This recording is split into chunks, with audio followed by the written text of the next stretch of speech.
Well, I haven't made a video in a long time, but one of the things that I was looking forward to doing was taking pretty much this apart and using it in another quad. Now, what I ended up using in here was the motors, props, the speed controllers.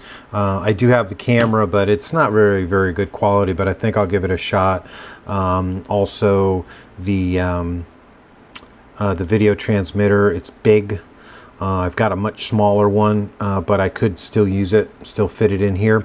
But what this video mainly is about is if you, like me, had your flight controller crap out and basically you couldn't use your Rodeo anymore, now at least you can salvage part of your 200 plus USD dollars and get some more use out of it.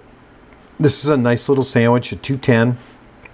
Obviously this is a 150, so it's a lot bigger, but I think what you'll find interesting is what you can still do with part of the electronics package and some of the parts and pieces from your Rodeo, and that's what this video is about. So let me go ahead and pause this. I'll open this up and I'll show you the kind of flight controller that you want to use with this setup.